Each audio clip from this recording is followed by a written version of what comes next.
Hello, everybody, and welcome to the last minute of play in the third period. It's been a bad week for Sergio Garcia. Do we all remember Sergio Garcia? He of the best golfer to never win a major before he won the Masters and then started sucking at golf. Oh, yeah. Oh, that guy. So Sergio Garcia was disqualified from the Abu Dhabi Invitational, I think it was. Double checking the tournament name really quick. But he was disqualified from the Saudi Invitational. He was disqualified from this tournament for intentionally vandalizing the golf course. Like what kind of vandalism? Like, Did he pull a Happy Gilmore or something like that? Close. So on the first day, he was having a bad round, and he muffed a shot from a sand trap and proceeded to wail on the sand trap in what is probably the greatest 30-second video on the internet right now. Oh, really? Yeah, there's video of that one. And then apparently his second round started off equally terrible, and as he was missing putts, he was intentionally muffing the green with his putter. And after intentionally vandalizing 5 straight greens, they disqualified him. Oh, gee. I'm just picturing that Robin Williams skit from his Broadway special about golf, where he's just like, oh, you're taking a tire iron and you're trashing your ass. You're trashing your ass. Yeah, it's pretty shameful for one of the, most famous golfers alive. That's the thing is you have to remember, it kind of went from player to player. Like Mike Weir was the best player to never win a major. Then he won one. Then it was Mickelson. Mickelson won one. And it essentially just kind of dropped down the list until it sat on Sergio for a really long time. so he's never going to win one now, right? Well, he won the Masters. Well, that's true. Which is weirdly enough the one that everybody wins. Isn't that supposed to be the hardest one to win? Yeah, I think so.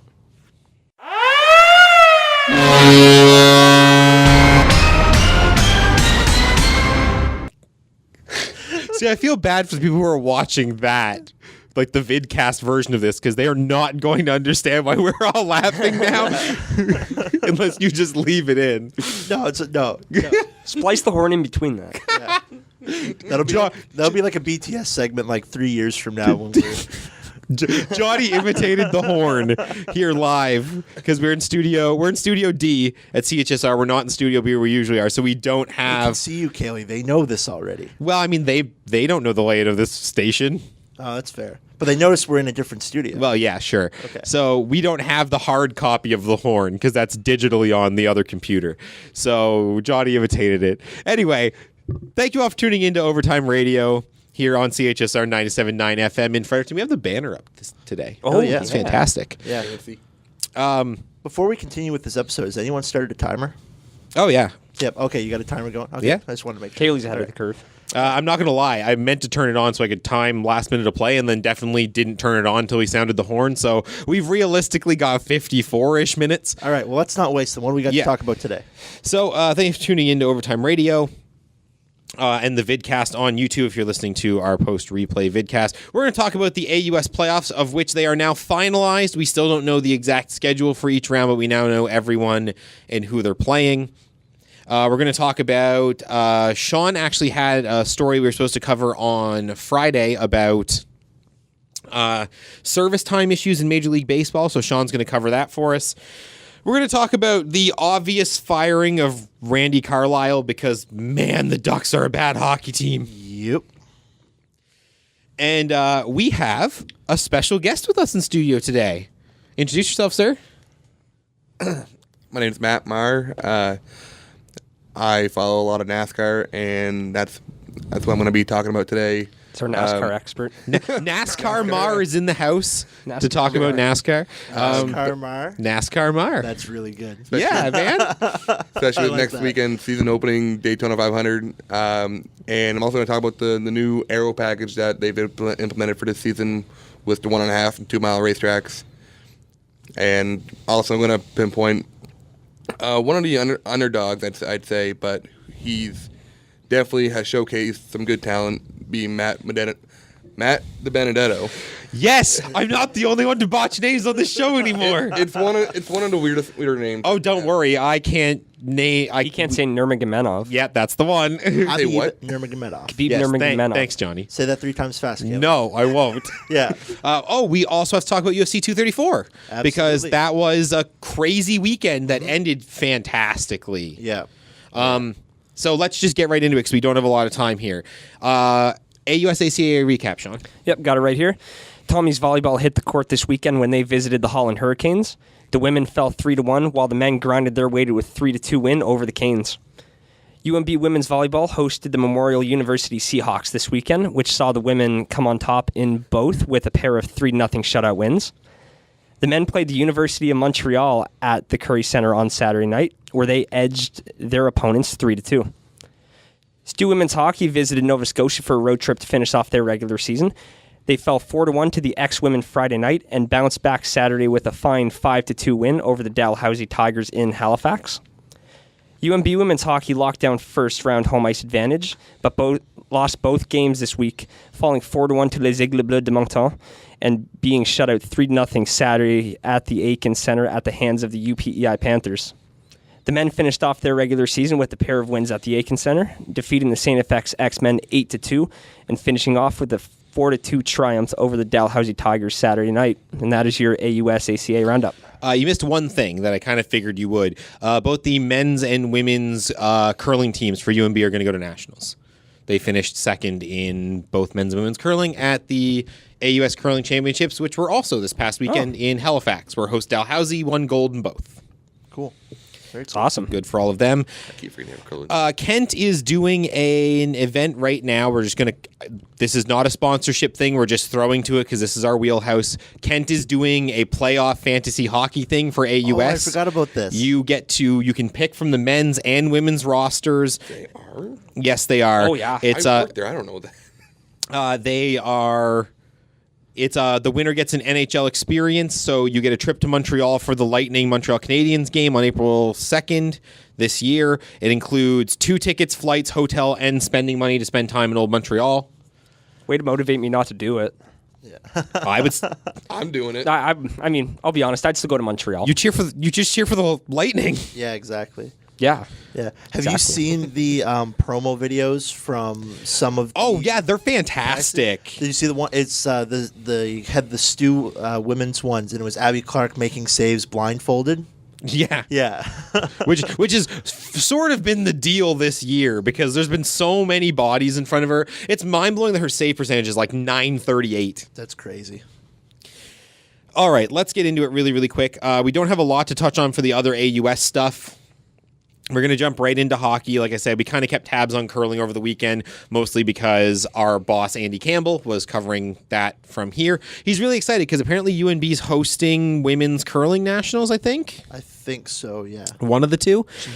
Okay. So that's actually going to be in our backyard. We are hopefully going to be covering that ourselves in some capacity. We'll let you know. Maybe. Women's hockey. St. Thomas's weekend doesn't mean squat. Nope. And it didn't mean squat to begin with. They lost 4-1 to X and then beat Dalhousie 5-2. By the time the X game rolled around, it didn't matter. They were in first place. That wasn't changing. And by the time the Dalhousie game rolled around, Dalhousie knew they weren't making the playoffs. So neither of those results mean anything. For UNB's results, once again, neither of them mean anything. The 8-2 drubbing of X was with half of X's roster still suspended from the Acadia debacle. They had to dress one of their physiotherapists as a skater. Like he was on the bench in like full like players equipment.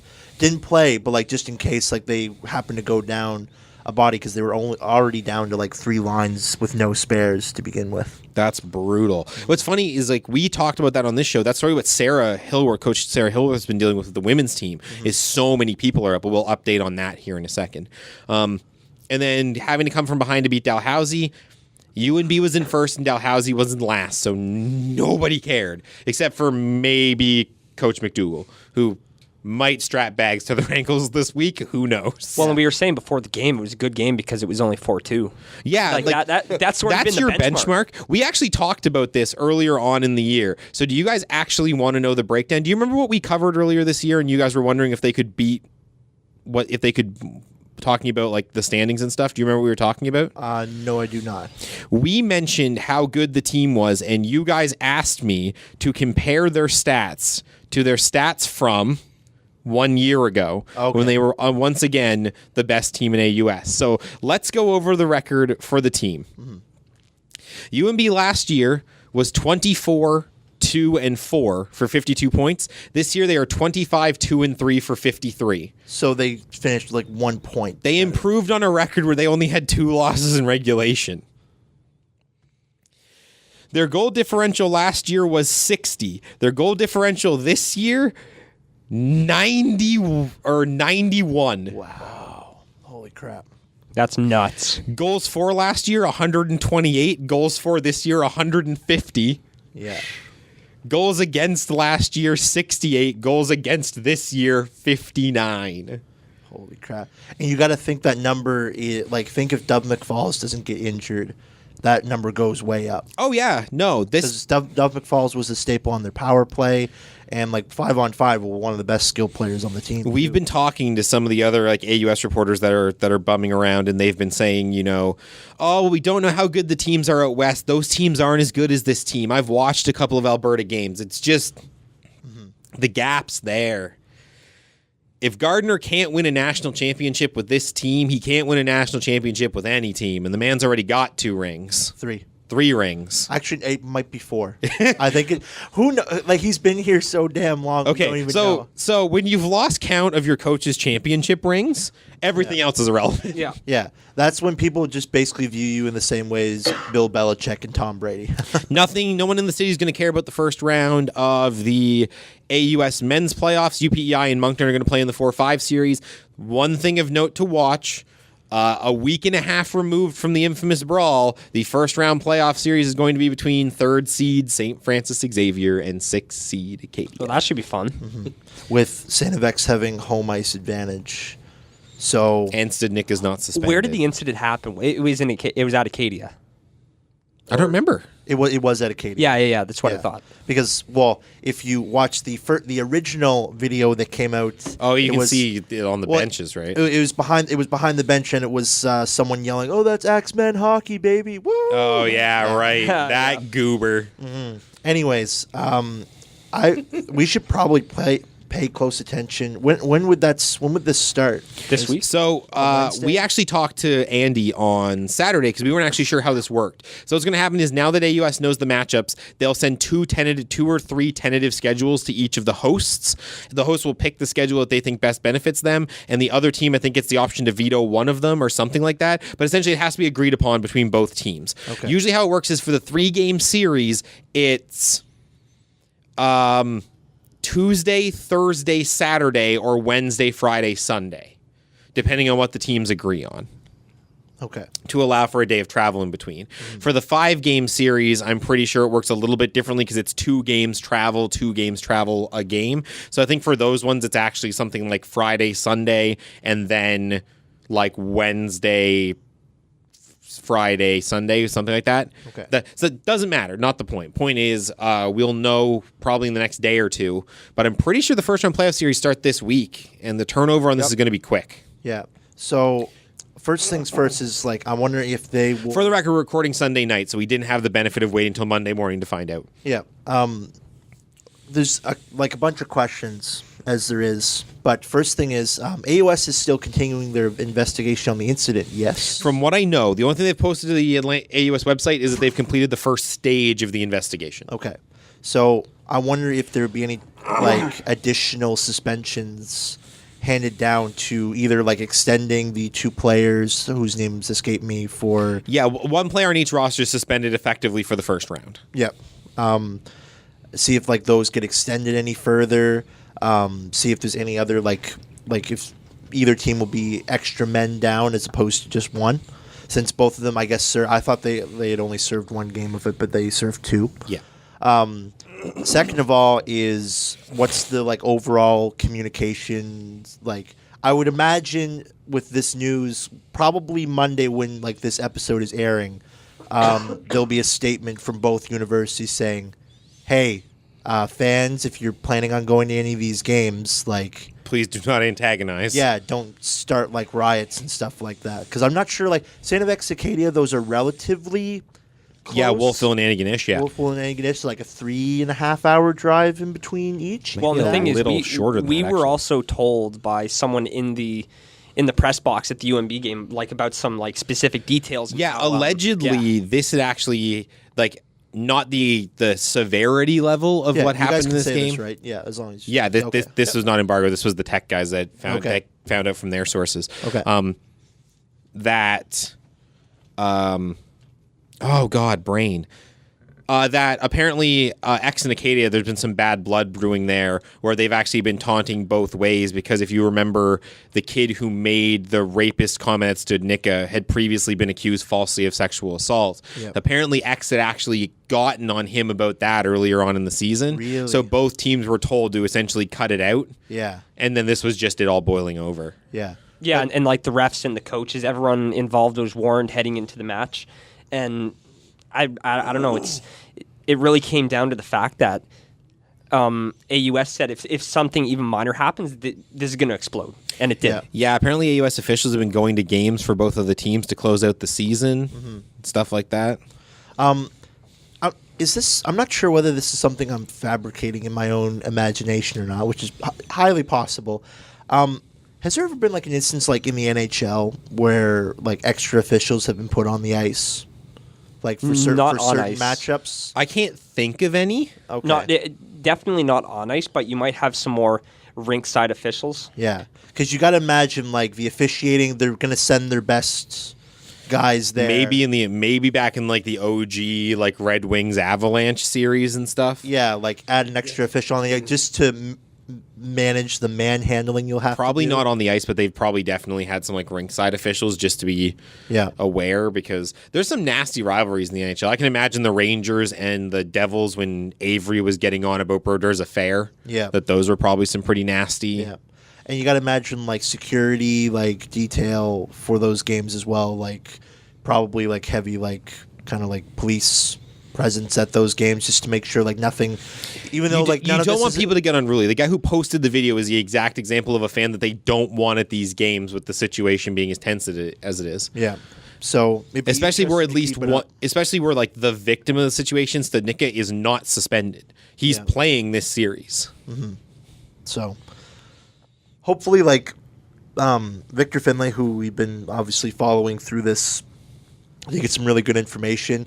He kind of gave his take on it that like he thinks that this might be settled at a later date when like not as much is Attention's on the on it. line. So like maybe like I'm not sure whether he's implying this or not, but I'm gonna assume that maybe like first regular season game of next year, if You mean any if of the that teams want to settle it, they won't settle it in the playoffs when like there's stuff on the line Yeah, and everything. yeah. When the stakes are high. I mean, that's fair because there's a second bid to go around. I'm assuming the first bid's going to UNB. I think that's a safe assumption. Yeah. But there's a second bid to Nationals to go around.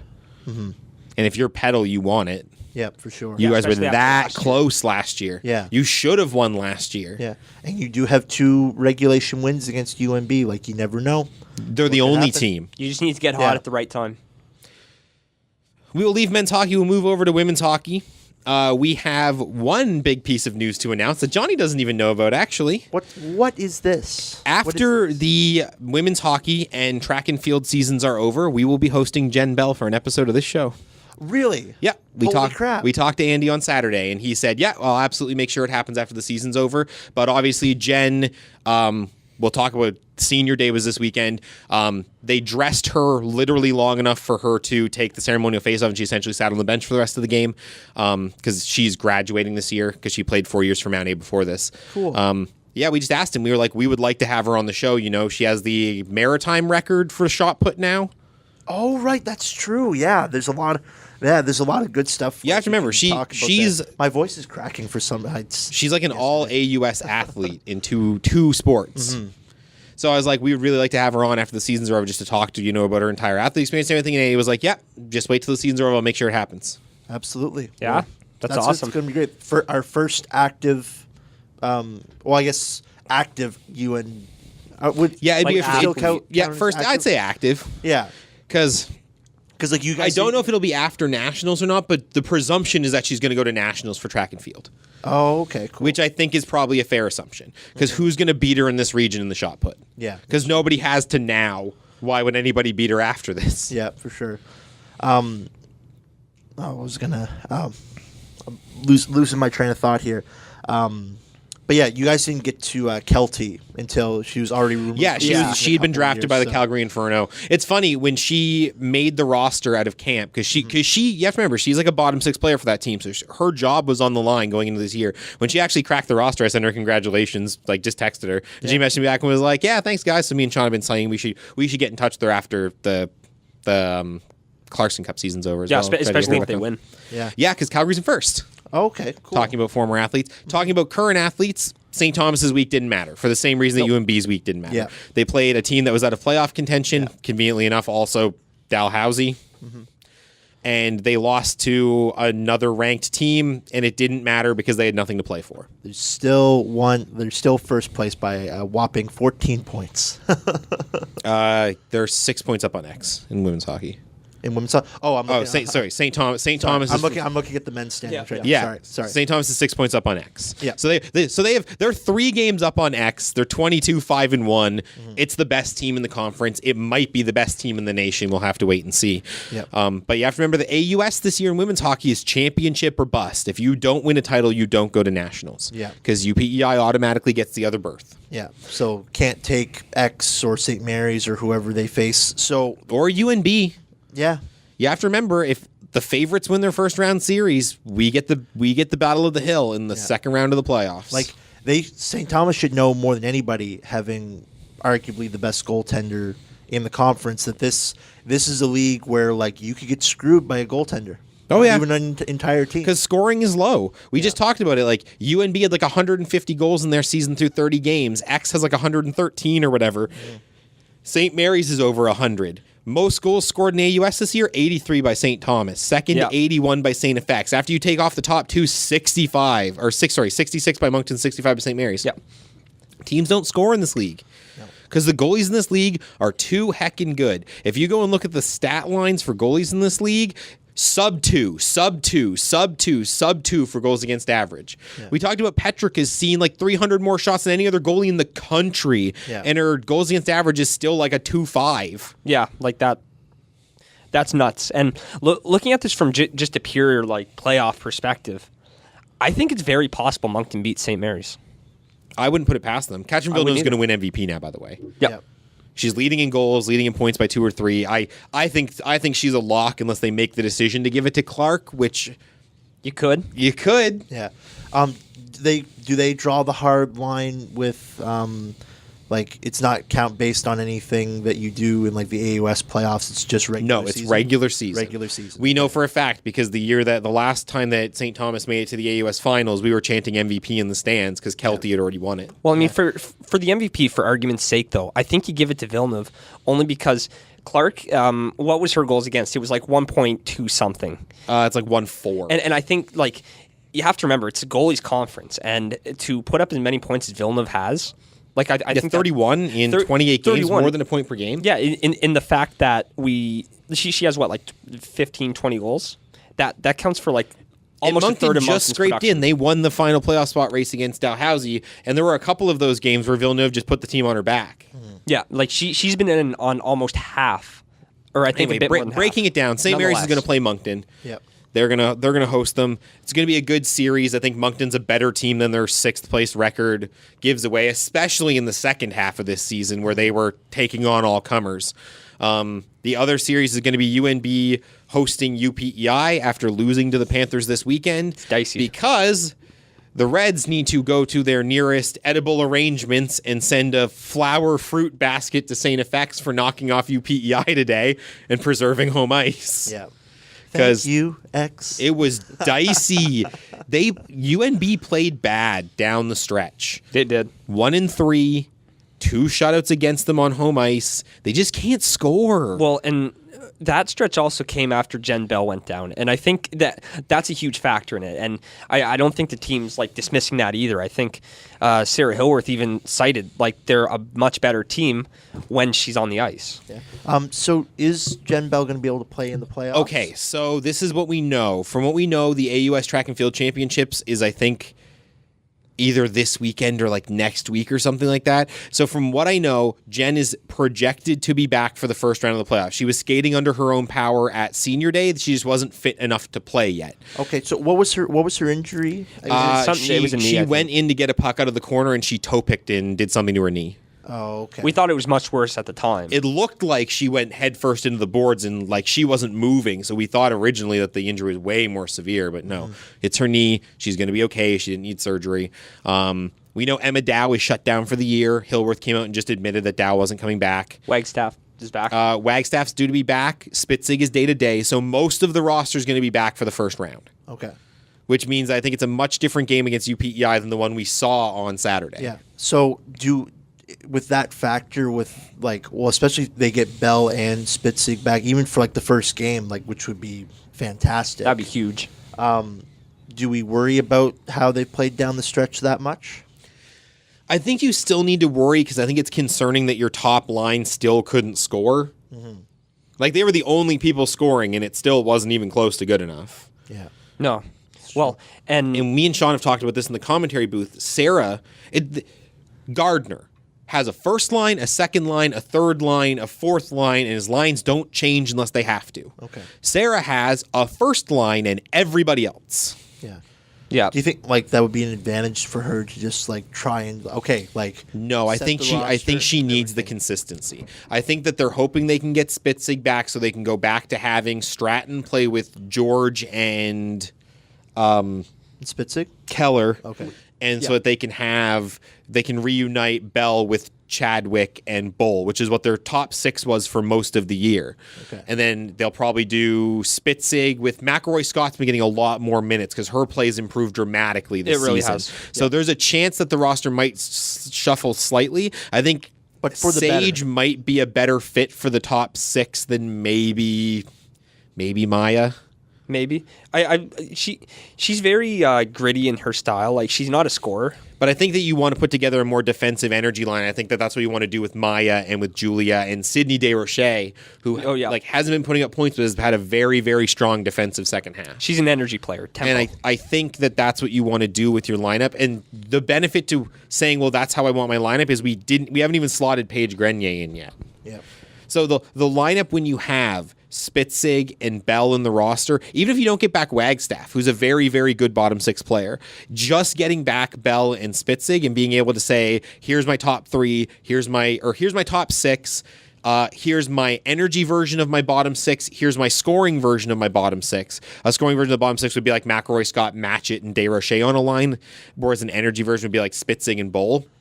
Being able to make that distinction is way better than what they're doing now, which is where she's playing her top line together and she's hodgepodging together a second and third line out of whatever pieces she has left. Yeah. Playing with scraps pretty much, like whatever she has. Which is a bad thing to say because like these are very, very talented hockey players. Yeah. But when we say we're playing with scraps, we mean these players have roles on this team that they cannot perform because the pieces that you build around are not there. Yeah. When you have it's easier to replace if you have like your top pieces and like a third line winger or like a third pairing defenseman goes down. Those are easier to fill, but when you lose Bell and Spitzig, arguably like your best forward and your best defenseman. Both forwards. They're both forwards. Okay, yeah. But you have to remember, they were being played in a more physical line together, and UNB doesn't have that line anymore because the only like big body they really have left is Paige Grenier. Mm-hmm. So you could put Bell, Spitzig, and Grenier together now and actually have like a Biggins line that you don't have before. Because the thing is, it's also about your complementary players. This is not a knock on Ashley Stratton, but she's the worst player on that top line. I think I'd rather take Keller or George over her if you're picking 1-to-1. Okay. But she's the best complementary player to those two. Well, and you know what I like about that line, about what you just said, is that I say this a lot on the broadcast, I realize, but it's a face-off thing. So if one gets tossed out, another one comes in. It's purely a possession Stratton play. and Grenier don't lose in the dot. This season, they're both at like 60% plus, That's crazy. which is good.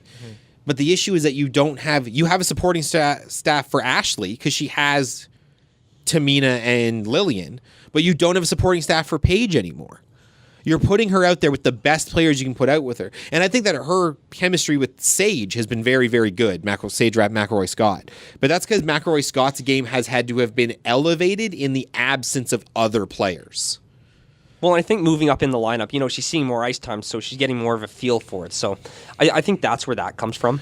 Sarah More or pointed less. out, we're not going to actually air the quote this week, but Sarah pointed out in her interview, sometimes they're going to play like a team that's full of freshmen because you want to know what they are? A team full of freshmen. Yeah. Jacqueline Purcell made the decision to graduate from UNB and leave the program. She does have years of eligibility left. She came over from the St. Thomas program and ended up being the third goalie here as well. She's made the conscious decision to move on. It's generally expected. She announced that she was going to do social work. I'm assuming she's going to apply to another AUS university and continue to play hockey through her master's. Me and Sean were joking that with St. Thomas losing 2 fifth-year goaltenders this year and only having Tristan Elford right now, that Purcell could take her Bachelor of Social Work at St. Thomas and just go back to the program. Well, I thought that's what you were going to say because, It just seems like a logical fit. She'd probably still be the backup to Elford, who has a huge pedigree behind her, but still more ice time you're getting now. Yeah, that's true. Anyway, And she was the backup for the final game of the season too. yes, they scratched Haley Martins. They played it. They had her in as the backup. Me and Sean sort of surmised that if the game hadn't mattered, if they had home ice locked up, she probably would have started. But because they had a bad run down the stretch, they didn't have a choice but to play Kendra. Not that it mattered. Yep.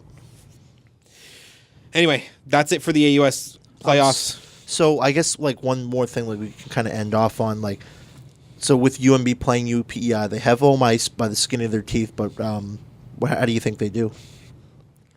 Hard to say. It's hard to say.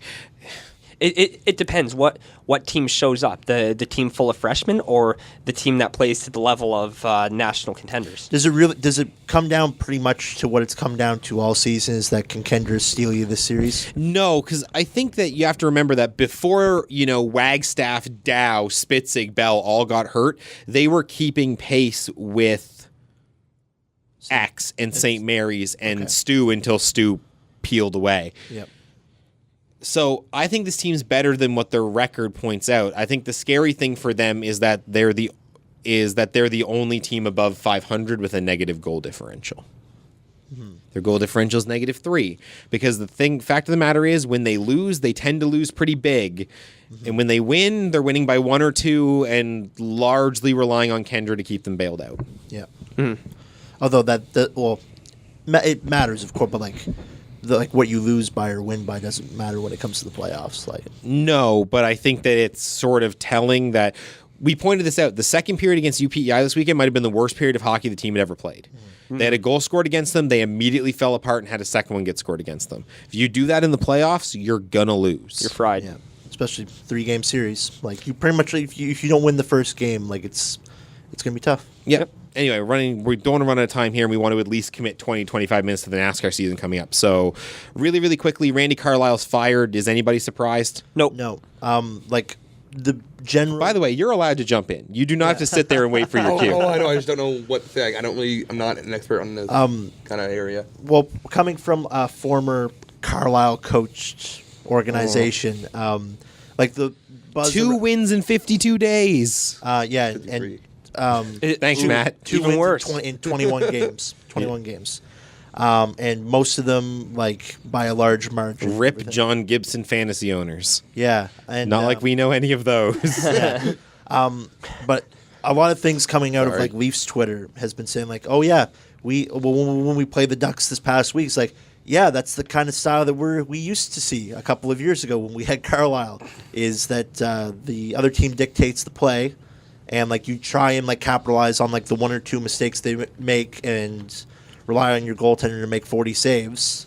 And Gibson did that for 50 games of the season until you can't do that anymore. Yeah, I bet I would love to see a round table discussion of Reimer, Bernier, and Gibson, like just all drinking like large mugs of tea, and just talking about Randy Carlyle. Service time, Sean. You have like 2 minutes. Yeah, it's a complicated thing in the MLB these days. Teams are getting a bit weary about the MLB service time rules. So in order for a year to be taken off of a contract for a rookie, they have to play at least 175 days or be on the active MLB roster. Yeah. Okay. Yeah, so essentially what the whole theory was, the Cubs did it with Chris Bryant, the Nats did it with Bryce Harper, but they put them down in AAA for the minimum amount of days so that they only had 174 days of service time. So it didn't chew a year off their entry levels. Yeah. So that's a huge thing, and it's going to be something that the PA and the league are going to, it's probably going to be a hot button topic next CBA, but the CBA was just signed last year for like another 8 years. That wouldn't mean they wouldn't have to pay them. Would that mean like... No. Well, they wouldn't be getting paid their MLB salaries. And that's the thing, and yeah. And that's the thing is, Sean was theorizing that you could do it to Bichette and Guerrero Jr. Which they will. And someone else. There's like 3 or 4 big names that the Jays have on their AAA roster.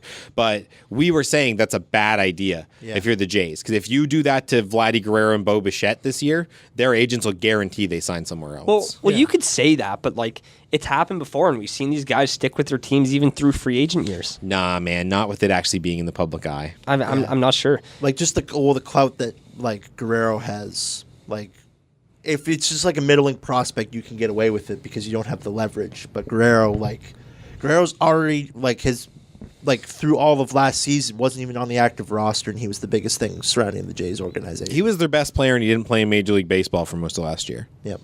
I just don't think that this front office has the wherewithal to, like, they look at moves and they don't think of the real life implications. They look at it and say, on paper, this is good, so it's good.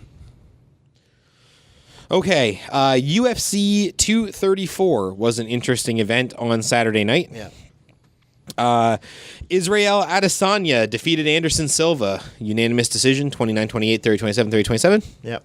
It was an evenly matched fight. I actually got to watch the entire thing. It was exactly as advertised. They advertised it as Anderson and the person who was most likely to take up Anderson's legacy, and that was the fight we got. It literally looked like they were fighting in a mirror, except Adesanya landed a couple more shots and was pressing forward a lot more than Silva. Silva was really defensive, really cocky, which has kind of happened in his last couple of fights, just getting a little bit too arrogant in the octagon. I just think at this point he just doesn't care.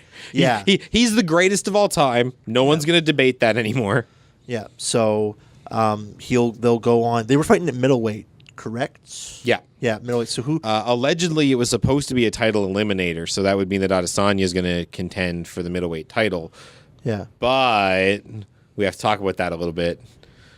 That Whitaker went down. Brunswick was supposed to fight Calvin Gastelum for the main event on that card. And he ended up going to the hospital with some abdominal pain. Yeah, it turned out he had a hernia. Yeah, a nasty hernia, and they were saying that there was dangers if he'd actually fought that it could have been burst or damaged, ruptured. Yeah. He was in bad shape. Yeah. And the thing is, they have no idea, freak accident type stuff, because he seemed healthy coming in for weigh-ins and everything. Yeah. And then they check. Then, he goes to the doctor and he's complaining about abdominal pain, and they rush him to the hospital, or they take him to the hospital, and they check him up and they go, "You have to go in for emergency surgery." Yeah. Were they saying it's because of the weight cuts and everything? I'm not sure. No, it wasn't a weight cut related issue at all. They have no idea. Yeah. There was speculation that there was a chance that he might have actually been training with the thing and just not realized how bad it was, and that a mix of the training, the extra stress of travel, press, all the stuff that he had to do, and then adding in the weight cut and everything, that his body was finally hey, this pain that you've been ignoring in your abdomen, not okay. Go see a doctor. See, this makes it more infuriating that UFC's become the clown show that it is. Oh yeah, because these athletes put themselves through more than any other athlete on the face of the earth. Well, when the news broke, do you remember what I posted to the chat shortly after that? No. UFC fan Facebook is cancer. Yeah. It's awful. There was literally a guy. Well, who's the toolbox on your Facebook that was chirping, saying that they should have stripped it, just given to Gastelum. No idea who that guy is. Just a random guy. Yeah. Most of the comments are like, wow, I really hope Whitaker's okay. Yeah, Whitaker, look at these guys getting hurt all the time. Just strip the belt off. Like, I was hearing it in Don Cherry's voice. Yeah, pretty much. Okay, how about you take one leg kick to your kidney and see if you are not moaning and rolling around in pain. And the guy's doing all this crazy stuff and fighting through a hernia. I say that all the time for us. When we judge athletes, we are judging them as professional athletes because they are professional athletes. That does not change the fact that never in a million years could any of us do what they did. We've all got like minor sporting accolades to ourselves. Johnny ran track in high school. I curled in high school. I've done 14 years of martial arts in Taekwondo. Yeah, Matt's a black belt. Second black belt in Taekwondo, and that's why I actually avoid sparring and fighting because and one thing, there's a fear component to fighting, but also I don't want to get hurt. Yeah. Well, it's basically like the same way like Joe Rogan looks at it and shit like that. Like doing that, the dire physical consequences that come from getting kicked in the head. Oh yeah, I've been kicked in the head, been kicked in the sternum. It's not fun. You've got a messed up leg too. Well, yeah, but that's just from birth. But that's that's not my point. My point is that you've sparred with personal injury in under debilitating circumstances, right? Oh yeah, and does it hurt to get kicked in the rib cage with a roundhouse kick? Yeah. Could you imagine having a hernia? If you I can't imagine. That would be terrible. And I mean, even if say you kick someone else in the leg, you were also hurting. You kick someone in the elbow, you're going to be limping for a good bit. Long story short, because I don't want to give Matt less than 16 minutes here, because he's literally on the show to preview the NASCAR season and also, for us. Let's be honest here. That guy is probably he probably looks like Ben Stiller at the end of Dodgeball when he's just eating himself to death. And this is the kind of people that are commenting crap like this. If you're on Twitter and Facebook giving Whitaker crap for pulling out of this fight when you had to go in for emergency surgery, get lost. Stop watching the sport. I hope Whitaker runs into you and you have the nerve to say that to his face. Well, man, it's kind of like that guy that broke into what's her face is a UFC fighter. Oh yeah. Oh God, I can't even remember her name now. Well, it didn't break in, but tried to rob her on the street. She beat the tar out of him. Yeah. Because it's bad for Adesanya because it looked like this was going to be an eliminator, and now he's still behind Gastelum in line, I think. Yeah. Well, he have him fight Gastelum, and then the interim belt while Whitaker's recovering from surgery. Yeah, and then when Whitaker comes back, you fight Whitaker. I think that's I'd fair. watch it. That sounds like a WWE storyline right there. Anyways. All right. So we've got about 16-ish minutes left. We're sorry, Matt. We kind of cut you short here. No, it's all right. But we have Matt here with us. We've talked about Matt before on the show, and we generally say, Matt's a NASCAR super fan. It's something that he's really cared about. Matt's looked into the qualifications to work pit crew and stuff. Matt understands the sport in a way that only a true fan does. And we've said that the only difference between Matt and us is that we've had the privilege of actually covering our preferred sport on a low, an actual media level at a low sort of respect. But it would not surprise me at all if they actually covered this stuff in that way if Matt were to actually end up covering local races and that sort of thing. Yeah. That's Matt has that quality of knowledge. So Matt Marr is here, henceforth to be known as NASCAR Marr, because it's just too good. But Matt's here to talk about new car design, new chassis design, right? No, it's just the aero package. It's what it is. Okay. Well, let's start there. So new specifications for cars. Yeah. So basically what they've done, what they've implemented was they have, I'm just comparing both the 2018 rule and 2019 rules here, is, okay, that's where it is. Okay. Yeah, so the rear spoiler is a lot bigger than last year's model, so it's going to create more drag. So the key around this aero package is actually slowing the cars down, reducing horsepower, so that way, because what fans have complained years in year out, because where the competition isn't where it used to be, where they'd be more spread out. Now they're trying to get it more closed in, more better close pack racing. They've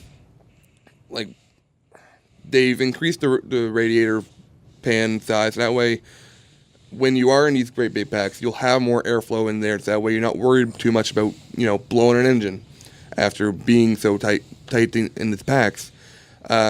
they have a bigger, like a 2-inch overhang for the splitter, and they're now doing with, instead of restrictor plates for Daytona and Talladega and the 1.5 mile and 2 mile tracks, they're going with tapered spacers.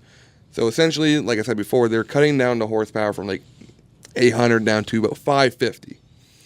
So that's going to slow the cars down. They're still going to run about 190, 200 miles an hour. It's going to work. They're going to work harder doing so. But really, what's going to happen is that they're, instead of ending up lapping a guy in about 5 laps from you get from your higher up teams and your lower end teams, instead of lapping a guy within the first 20 laps, they'll still be say 2 seconds back. They're still going to be within competitive in an area. So from what I'm gathering from what you're saying is the idea behind the package is to actually reduce the speed of the vehicles. Is the intention to try to reduce collisions? Is that what they're going for, or are they just trying to generate a tighter race? No, they're trying to generate a tighter race, trying to create more competition. So if anyone's watched the 2018 All-Star race last year, that's this kind of style they're looking for, which a lot of fans loved it.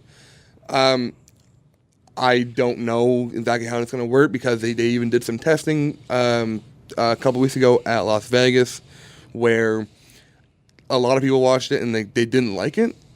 They didn't like how close, and how some cars weren't able to pass each other. So, okay, well, moving away from the technical aspect, how do you feel about the changes? I don't know. I'll know more when we get to Atlanta. So in a couple weeks. Personally, it does create more of a competitive aspect to it. It puts more onus on the driver to utilize the draft and the side drafting part and actually use more skill, but it doesn't. But it also puts more onus on the actual crews to build them a faster race car instead of diving to a turn harder or using the top line trying to get as much speed out of the car as possible as you can yourself. So you think it actually creates a situation where there's more skill in construction and less skill in driving? Yes. Okay. A little bit. Just because and that worries you a little bit. A little bit, it does. Just because I feel like there won't be there'll be increased competition, but it will put more onus on the actual team building the car to the specific track and making it fast in the shop than it is to actually have the driver, being able to go from Texas and to Kansas and being able to run up front week in, week out.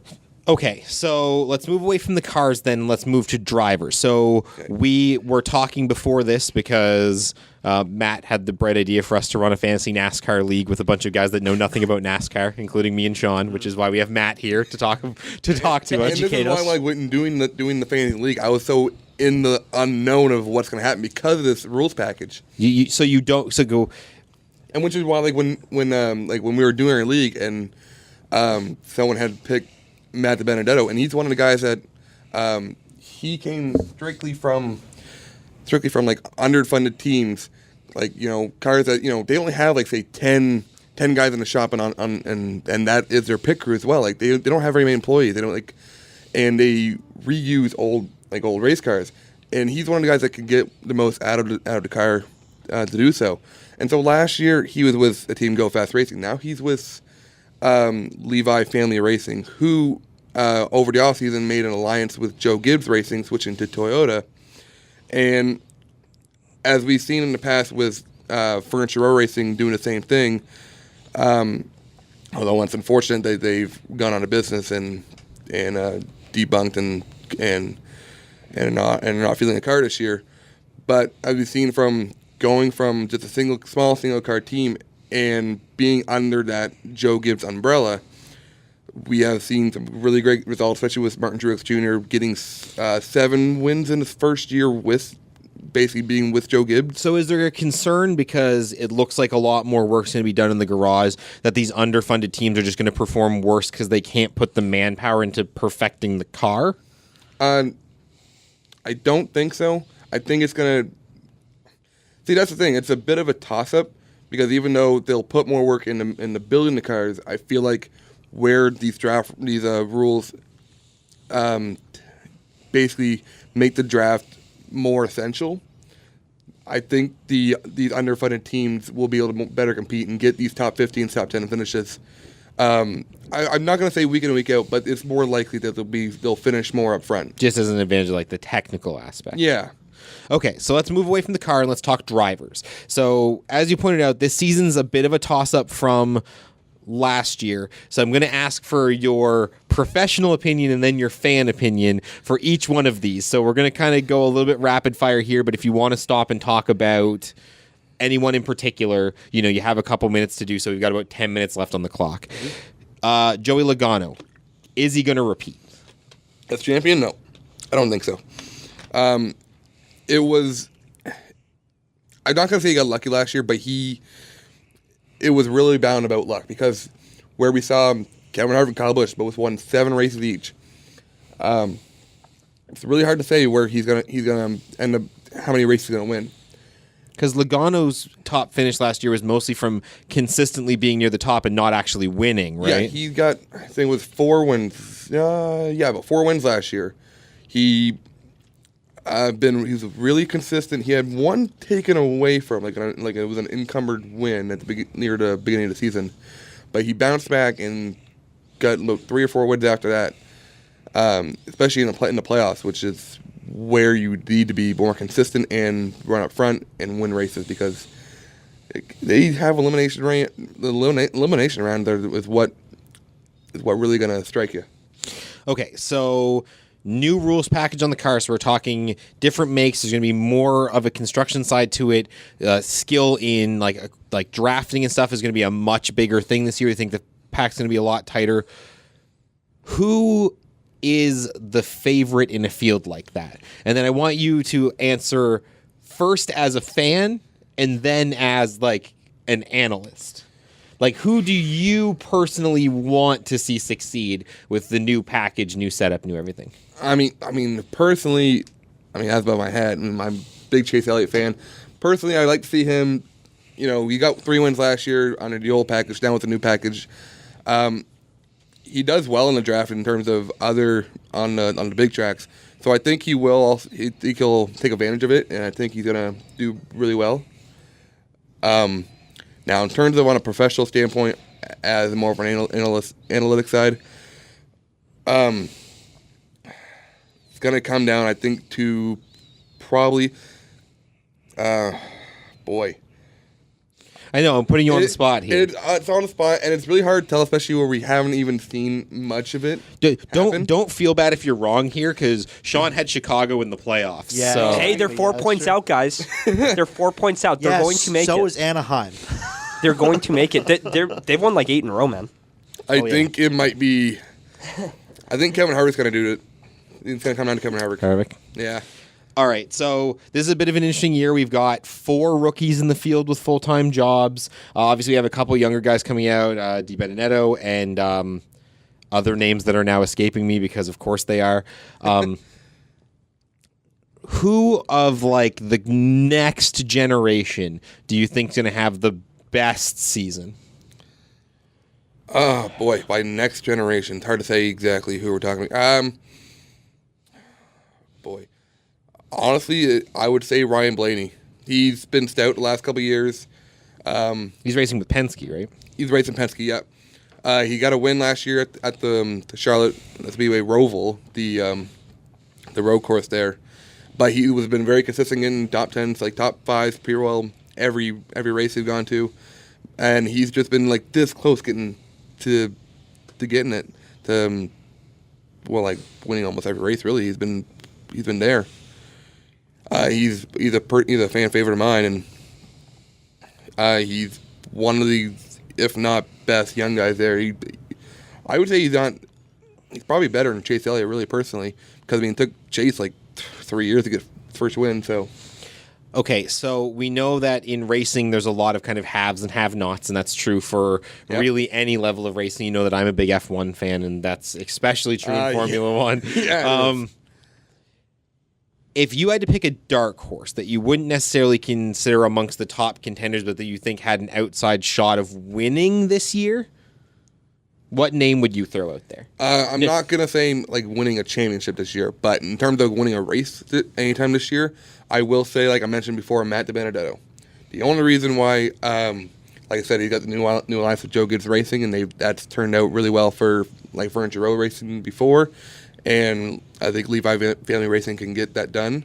But also, he's taken an underfunded team before and got a top 10 with it, with BK Racing actually a couple years ago at Bristol. Got finished 6th, and that's quite rare. And he's been able to, even with Go Fast Racing last year, he's got a few top 20 finishes, which is it's not great per se, but for an underfunded team, they were running with the bigger guys, the big boys, and they were showcasing. He was showcasing his talent behind the wheel, and he's been outperforming what the car is actually capable of. We have you on because Daytona's this weekend. Yep. Throw a name out. Who's winning? Oh God, Chase Elliott. Honestly, as he is an aggressive driver when it comes to do these restrictor plate tracks, but he's not on a pole this year. William Byron is, but he won 2 poles in the past. He won a dual race last year, which is the qualifying race for it to set the field. Duels are on this Thursday, and he's qualified 3rd this year. He's always running up front for these races. He's had some bad luck before, getting caught up in wrecks. Not necessarily his fault, but usually by someone else. All right. Start time for Daytona is... It is... Oh, boy, I had it here, too. It's Sunday, February 17th at 3 o'clock Eastern, so 4 o'clock our time.